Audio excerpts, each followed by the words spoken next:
ही आघाडा आहे, आघाडा सुद्धा चालते आपल्याला. मूळव्याधीला आहे, थायरॉइडला आहे, बीपीला आहे, शुगरला आहे, सगळ्या आजारावरती आघाडा पण चालते. कुटून लावा, रस पिया, किंवा याच्या बोंड्यात वर्षा याच्यामध्ये काटे येतात.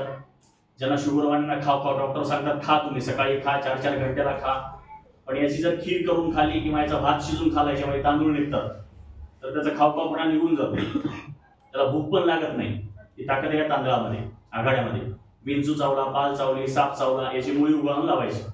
एखाद्या महिला जर आडलेली आहे, नॉर्मल डिलिव्हरी पाहिजे, तर याची मुळी केसामध्ये ठेवतात किंवा कमरेत बांधायची. कुठे ठेवायची शरीरावर, लगेच तत्काळमध्ये तिचं सहज बाळंतपण होऊन जाते. ही ताकद आहे आघाड्यामध्ये.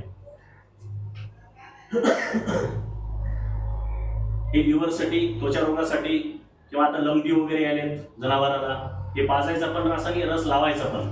किती जखमा जरी असतील, सूज जरी असेल, काय आहे पटकून सांगितलं, वाटोळ करून टाकले तुम्हाला त्या सगळ्या एकावरी शिक्षा पद्धतीने.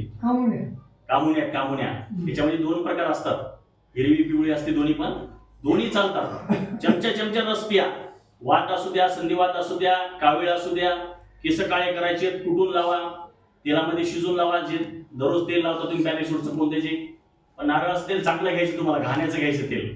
अशा कामुने आता सर्व गुण संपन्न आहेत. किती लिव्हर खराब असू द्या, किडन्या खराब असू द्या, तुमच्या फेफडे खराब असू द्या, कानाचा काय आजार असेल कानात टाका, डोळ्याचा आजार असेल डोळ्यात टाका, नाकाचा आजार असेल नाकात हाड वाढलेला असेल, मूळव्याध असेल मूळव्याधीला लावा, रस पिया.